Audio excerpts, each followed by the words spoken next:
good neighbors. Betul, betul Mas. Kira-kira tetangga yang baik begitu ya? Betul. Itu maksudnya gimana nih Mas? Oh, karena ketika kita datang ke sana itu memang sekolahnya itu hanya ada 3 bangunan dari 6 tingkatan SD. Karena memang banyak atau ada beberapa yayasan, NGO atau lembaga di Indonesia yang memang memiliki donor internasional. Dan itu kan sebetulnya adalah kondisi yang unstable sebetulnya. Silahkan masuk, Anda di Cerdas Cerita dari Kelas.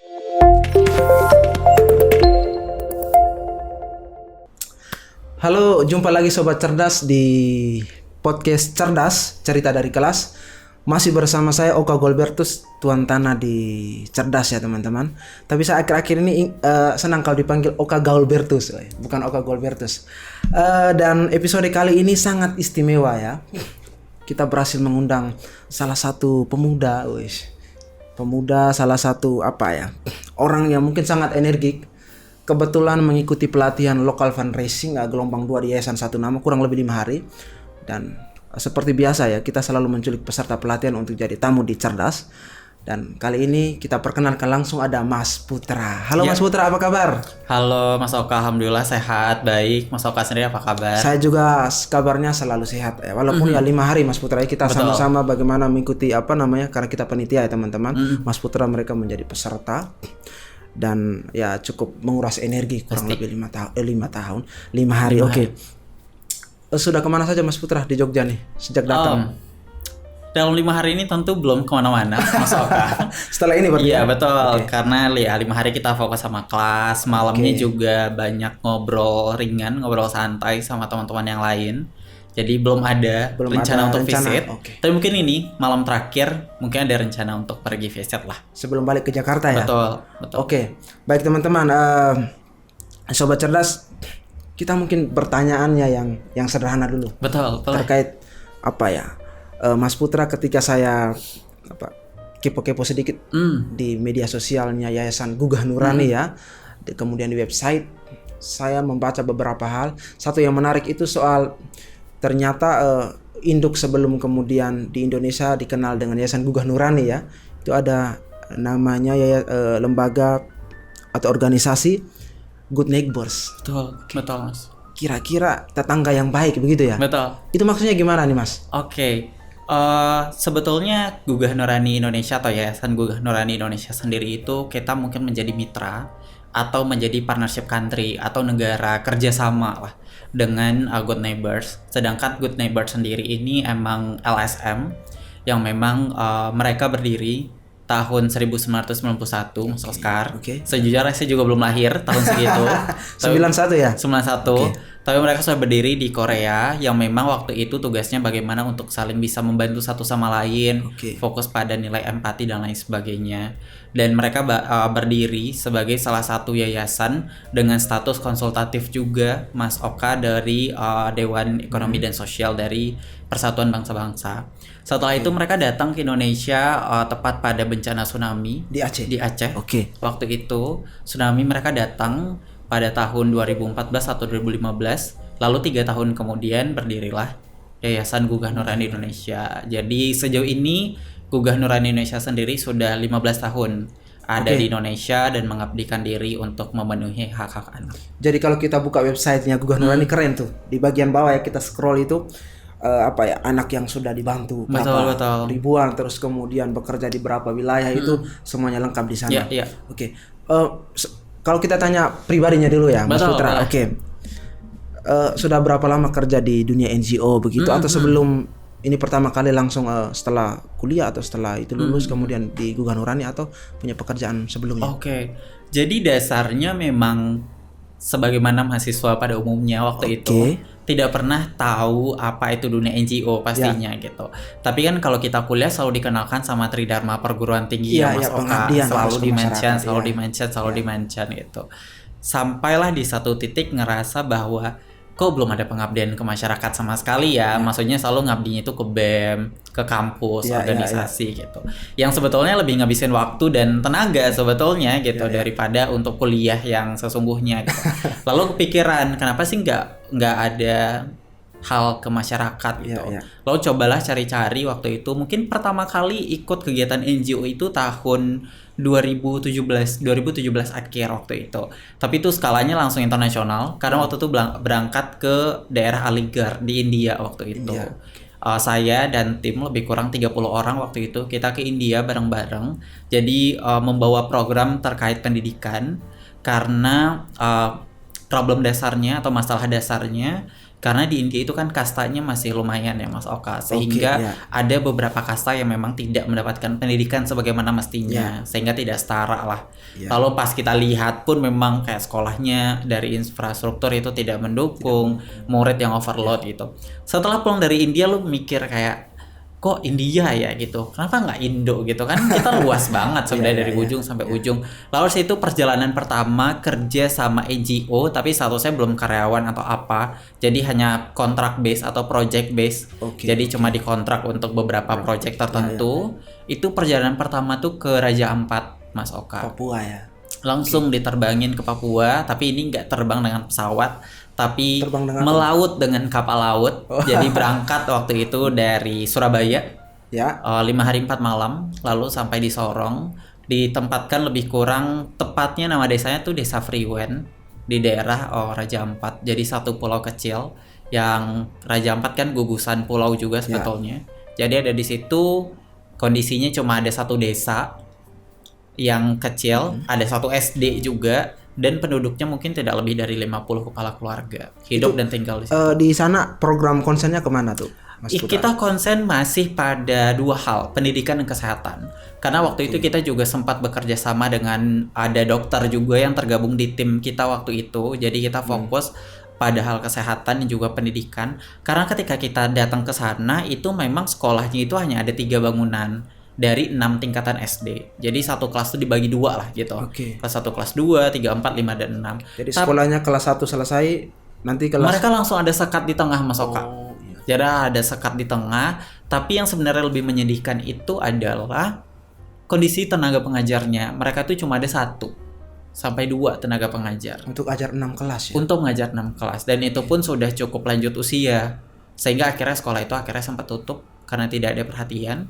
Baru dibuka kembali ketika kita datang karena kita menjadi gurunya, dan tutup lagi setelah kita pergi.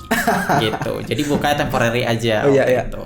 Oke, itu cerita yang menarik ya Sobat Cerdas. Jadi Mas Putra ini ternyata pernah ke India, terus kemudian pengalaman bekerja di LSM, di NGO, pernah ke Raja Ampat juga. Tadi soal Korea Mas, saya agak tertarik. Apakah ada tuntutan gitu, kita harus bisa berbahasa Korea gitu? Sebetulnya kalau bahasa Korea, kalau di Gugah Nurani Indonesia sebetulnya tidak menjadi tuntutan atau mandatori ya Mas. Tapi di Gugah Nurani Indonesia kita terbuka jika ada yang ingin belajar bahasa Korea atau yang ingin kursus, itu pun dari yayasan bisa mendukung jika ingin belajar gitu. Tapi yang menjadi tuntutan dari awal ketika kita masuk itu selain bahasa Indonesia, bahasa Inggris Mas Oka. Bahasa Inggris ya. Jadi itu basic yang harus dipunya oleh setiap karyawan. Ya teman-teman, jadi itu salah satu apa ya?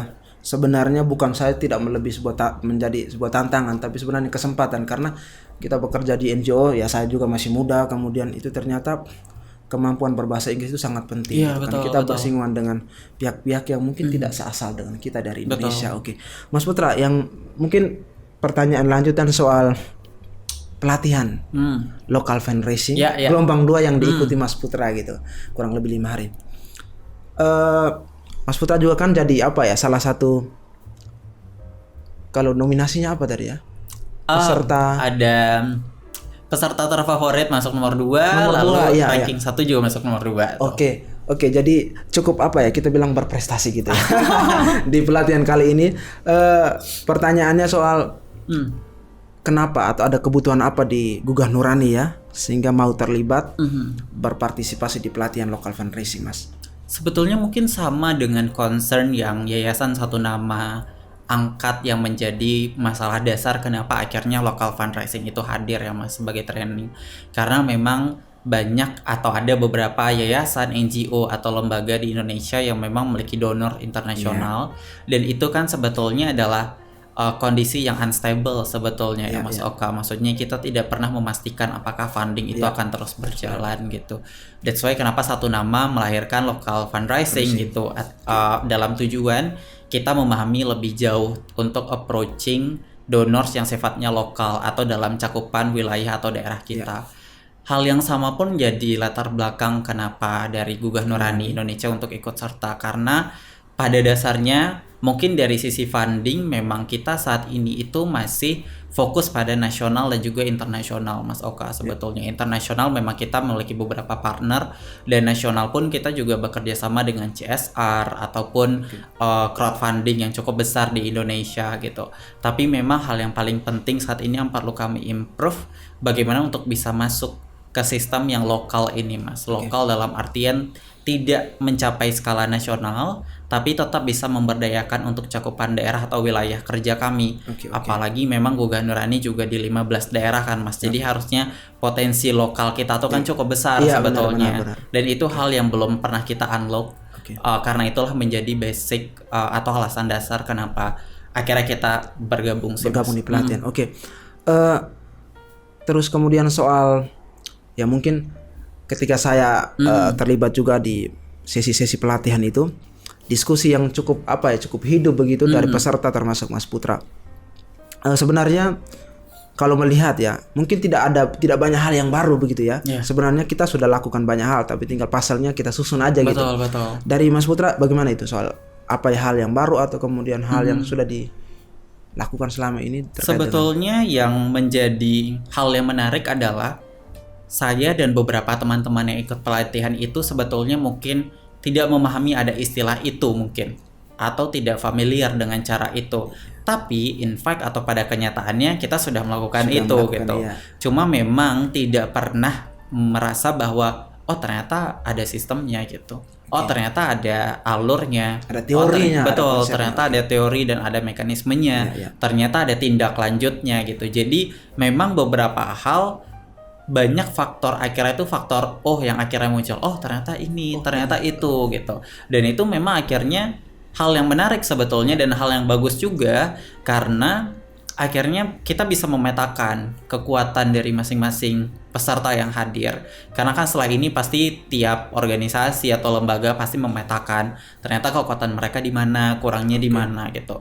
Dan tadi pas sharing di akhir juga akhirnya banyak juga teman-teman training pas kita ngobrol, banyak nih Mas PR ke depannya. Saya bilang, lah kalau banyak PR bagus, berarti ada gunanya. Nggak ada gunanya kalau nggak ada PR gitu.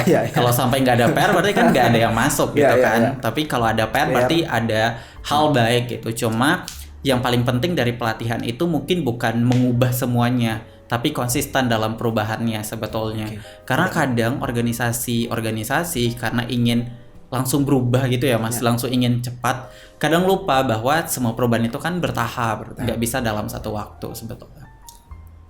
Apa tadi saya highlight sedikit, perubahan yang konsisten gitu ya. Oke. Itu ingat ya, harus konsisten gitu. Mas Putra, kalau bicara soal kan ada presentasi juga di sesinya. Betul. Di setiap kurang lebih berapa, 20 sesi ya atau berapa itu? Kita ada 20 sesi ya, di 5 hari itu dibagi ke dalam 4 sesi setiap harinya. Mungkin setelah ini ya, atau dari diskusi kemudian dari rencana-rencana yang ditugaskan ketika pelatihan, ada rencana terdekat yang mungkin mau dieksekusi dengan bekal dari sini, ada nggak Mas Putra? Kalau yang paling dekat mungkin kita coba akan unlock terkait event management kali ya Mas gitu. Karena sebetulnya di Gugah Nurani sendiri memang event management atau event fundraising ini sebetulnya kami memahami, tapi masih minim resources sebetulnya dari sisi sumber daya manusia gitu. Karena kan dalam ngurus event itu tuh kan tidak satu dua ya Mas, tapi persiapannya lumayan butuh waktu, eksekusinya butuh tenaga, bahkan reportingnya pun butuh tenaga. Tapi dari pelatihan ini yang akhirnya kita pahami bahwa event itu mungkin termasuk top 3 dari fundraising yang cukup sukses di Indonesia. Karena memang orang-orang di Indonesia kan hasrat untuk ikut serta dan terlibat tuh tinggi ya Mas gitu, dan kita memanfaatkan itu. Mungkin itu PR paling besar, dan mungkin PR yang kedua bagaimana kita bisa membangun jejaring dengan local companies juga gitu, baik yang sudah bergabung atau yang akan kita approach ke depannya. Jadi menarik ya. Banyak tadi Mas Putra bilang kalau setelah pelatihan ini banyak PR berarti kita berhasil. Banyak yang nyantol gitu di kepala ya. Kalau tidak ada banyak PR berarti itu ada yang salah gitu. Oke. Baik, mungkin ada ada komentar sedikit soal soal alur pelatihan gitu dari mungkin penjadwalan atau kemudian dari para fasilitator, trainer gitu. Ada komentar sedikit nggak Mas Putra? Sebetulnya kalau komentar yang sifatnya kritik dan lain sebagainya mungkin nggak ada ya Mas Oka. Tapi hal yang akhirnya saya pun belajar yaitu dalam menyusun training tuh kan butuh skill untuk bagaimana learning journey-nya itu tuh tidak bolak-balik ya Mas Oka. Maksudnya bagaimana dari sesi 1 sampai sesi 20 itu adalah bagian yang mengalir Ya, sebetulnya. harus terangkai dengan bagus. Kalau plot film itu tidak maju mundur gitu. Tapi plotnya itu maju terus gitu atau mundur terus gitu. Dan itu sebetulnya yang terasa sebetulnya dari sesinya Mas Edi sampai sesi terakhir hari ini pun itu betul-betul plotnya itu tuh sesuai. Maksudnya ada learning journey yang ada dan itu memudahkan untuk membangun ilmu juga. Dan yang paling penting adalah ada exercise atau ada penugasan mungkin ya di setiap sesi atau setiap hari. Karena kadang teori tanpa praktek itu kan kadang hanya sesuatu yang kayak oh ya udah gitu. Tapi kalau itu diimplementasikan, walaupun sistemnya hanya role play misalkan atau hanya tugas dasar, tapi kan setidaknya sudah pernah dicoba untuk nanti bisa diimplementasikan di dunia aktualnya gitu atau dasarnya. Jadi itu yang menarik sih Mas Oka dari 5 hari pelatihan ini. Dan yang paling penting juga adalah bagaimana semua fasilitator itu memfasilitasi untuk adanya recall memory atau kita sebutnya review. Jadi setiap hari kita di-review, kita di-recall memori. Jadi akhirnya kita mengingat, oh ternyata achievement kita sudah sampai sini, kita sampai sini. Itu sih Mas Oka, komentar yang menarik yang akhirnya dan itu pasti butuh waktu. Jadi apresiasi sangat tinggi untuk tim-tim yang persiapkan. Terima kasih ya buat Pak Ariwan, bukan Pak Ariwan saja ya, teman-teman tim satu nama yang mungkin sudah terlibat. Ada teman-teman di belakang layar ini di perekaman podcast ini juga. Nanti kita sebut nama mereka ya. Baik Mas Putra, mungkin kalau teman-teman ya mau istilahnya berdonasi atau kemudian sedikit mencari tahu perjalanan atau kerja-kerja dari Gugah Nurani, kita bisa kemana? Ini hal yang menarik sebetulnya. Kalau untuk bisa bekerja sama dengan Gugah Nurani, sebetulnya kita tuh ada di 15 daerah. Mas Oka, 15 daerah atau 15 titik di Indonesia. Kalau di Pulau Sumatera kita ada dari Melabo, Padang, Medan Deli Serdang dan juga Medan Belawan. Lalu dari Sulawesi kita ada di Cineponto sama Enrekang. Di Kalimantan kita ada Balikpapan Project. Mungkin paling banyak di Jawa. Kita ada di Batavia, lalu ada di Bogor, Sukabumi, lalu kita juga ada di Bekasi dan beberapa titik-titik lainnya yang menjadi daerah dampingan. Jadi kalau ingin bekerja dan terlibat sebagai mitra atau peserta atau ingin sebagai volunteer aja gitu, kita terbuka di 15 titik ini menjadi bagian dari tim Gugah Nurani Indonesia. Tapi untuk turut serta dalam memenuhi hak-hak anak, karena Gugah Nurani Indonesia fokus pada pemenuhan hak anak, kami juga terbuka dari sisi donasi juga Mas Oka. Saat ini kalau secara digital, karena kan kalau bertemu ngasih donasi agak susah ya Mas, karena dunia sudah digital. Bisa untuk search juga di salah satu crowdfunding kita ada di kitabisa.com dengan page yang sudah terverifikasi Gugah Nurani Indonesia. Itu kita ada 3 page yang sedang aktif. Fokusnya pada air bersih untuk daerah di Flores, Manggarai Barat. Dekat dengan saya. Betul. Lalu juga ada air bersih untuk Enrekang di Sulawesi Selatan dan juga ada lawan stunting di Nusa Tenggara Timur. Ada 3 page yang sedang terbuka. Jadi teman-teman semua yang subscribe juga boleh banget untuk ikut berdonasi. Dan juga yang lainnya itu kita juga membuka donasi via Shopee Donation Mas Oka. Di situ juga terbuka. Tapi harapannya suatu saat nanti kami bisa untuk lebih giat lagi dalam hal-hal yang bersifat digital platform. Jadi betul-betul bisa mengakomodir lebih banyak penerima manfaat Mas Oka. Sangat keren ya. Kok saya sendiri tepuk tangan Mas Putra. Terima kasih Mas Oka. Jadi itu ya teman-teman, kalau bisa bertemu secara digital, secara online itu ada di situ ya, di kita bisa. Terus kemudian teman-teman bisa baca aktivitas, kegiatan dan program, bisa berkunjung ke website dan Instagramnya juga banyak di sana. Oke Mas Putra, terima kasih untuk waktunya, kurang lebih 20 menitan kayaknya ya. Saya hitung 20 menitan. Jadi tamu di Cerdas. Semoga obrolan ini bermanfaat dan berdampak tentunya, menopang misi merawat organisasi. Baik teman-teman Sobat Cerdas, terima kasih sudah menonton. Jangan lupa like, komen, dan subscribe supaya Anda tidak ketinggalan informasi dan episode-episode selanjutnya.